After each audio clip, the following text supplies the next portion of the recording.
Halo Sobat Epitel, jumpa lagi dengan saya dalam serial Mengenal Allah episode yang kedua tentang wahyu atau penyataan khusus.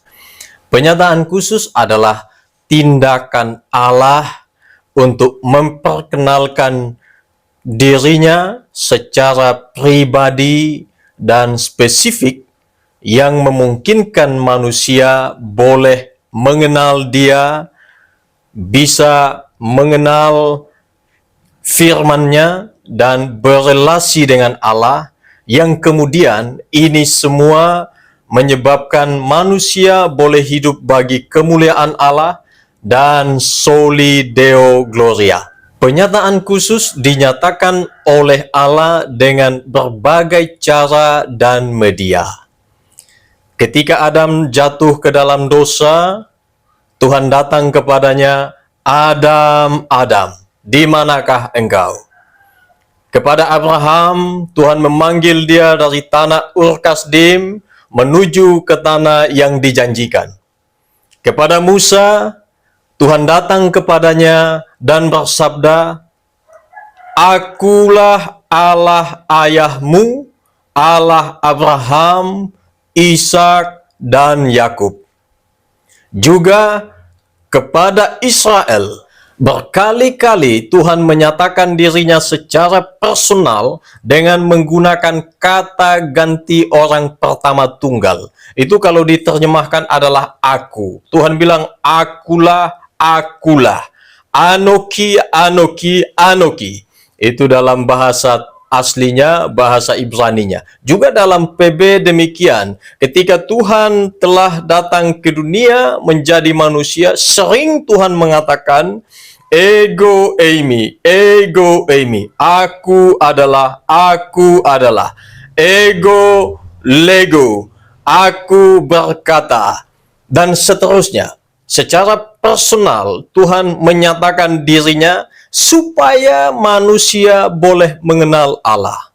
Ketika Tuhan membawa mereka dari Mesir dan sampai ke Gunung Sinai sebelum melanjutkan perjalanan ke tanah Kanaan, Tuhan datang kepada mereka dengan firman-Nya, "Aku adalah Tuhan Allahmu yang membawa engkau dari Mesir, dari tempat perbudakan, untuk nanti selanjutnya akan dibawa Tuhan kepada tanah perjanjian." Tuhan juga menyatakan dirinya melalui para nabi. Nabi adalah penyambung lidah Allah. Nabi adalah pengantara Allah kepada manusia. Ada banyak nabi yang dipakai oleh Tuhan untuk menyampaikan firman-Nya, untuk menyatakan dirinya supaya dikenal oleh umat-Nya. Juga Tuhan memakai imam-imam, raja-raja, bahkan orang yang dikenan untuk dipakai Tuhan untuk menyampaikan pengenalan akan Tuhan melalui mereka. Juga Tuhan memakai hamba-hambanya yang lain untuk menyampaikan firman-Nya yang dengannya orang bisa mengenal Tuhan sesuai dengan kehendak-Nya. Klimaks dari penyataan yang khusus ini adalah Allah jadi manusia. Firman jadi daging.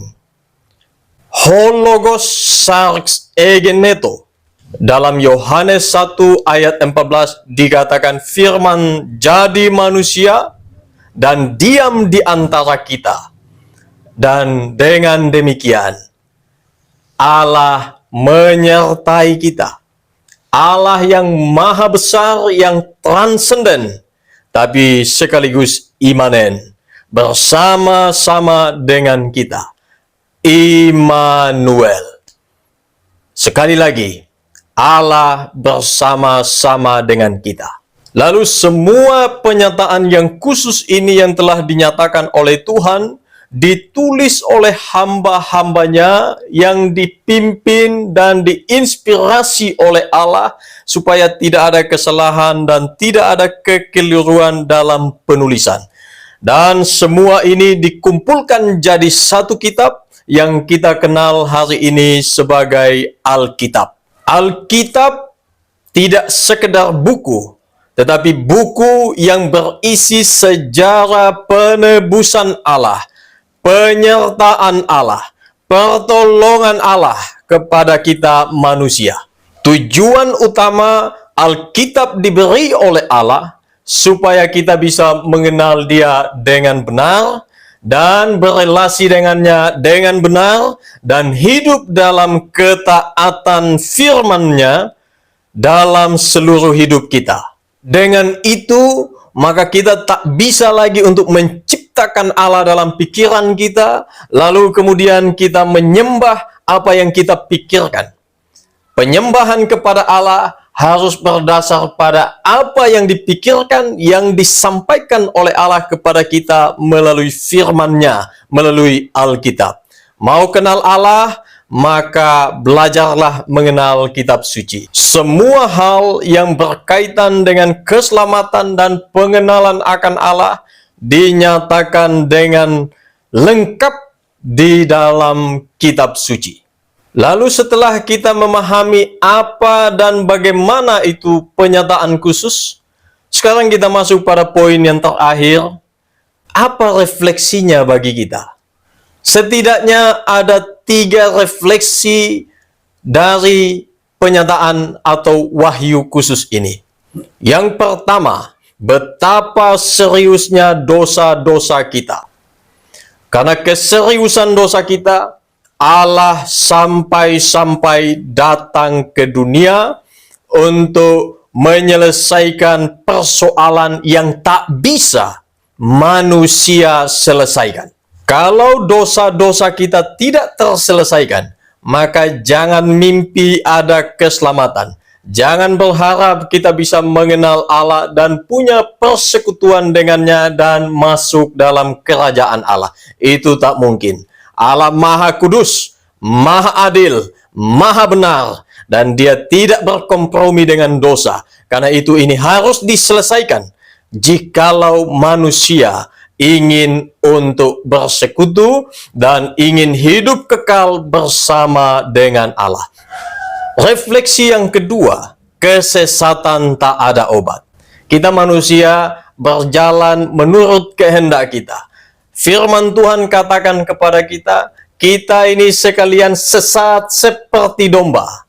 Kita mengambil jalan kita masing-masing. Tidak peduli, tidak hiraukan perintah dan perkenanan Tuhan. Yang penting aku senang, maka ini yang aku lakukan. Justru di dalam inilah kita menemukan kesesatan dan kebuntuan yang tidak mungkin membawa kita kepada Allah kalau Allah tidak datang dan mengatakan stop, baliklah kepada Allah.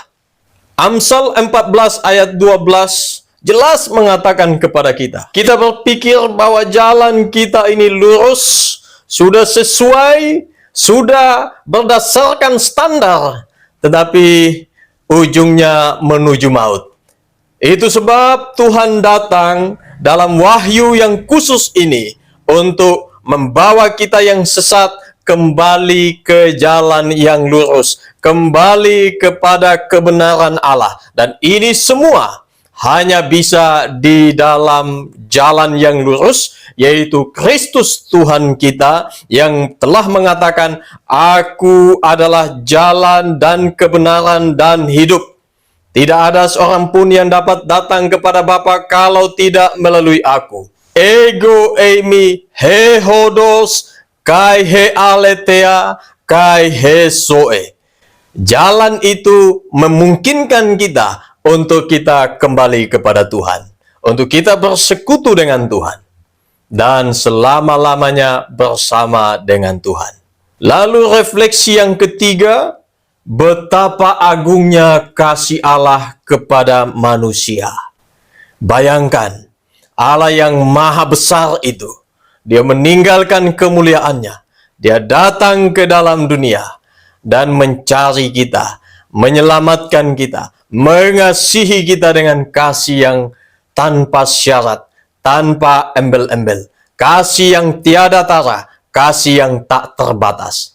Luar biasa ajaibnya. Penyataan khusus menyadarkan kita akan eksistensi Allah dan kehendak Allah, bahkan tujuan Allah bagi kita masing-masing.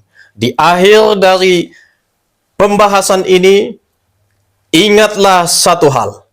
Hiduplah sesuai dengan tujuan Tuhan bagi masing-masing. Dengan itu, kita mengimplikasikan dan mengaplikasikan bahwa kita telah mengenal Allah melalui wahyu khusus ini. Sampai di sini pembahasan kita. Sampai jumpa di lain kesempatan. Tuhan memberkati.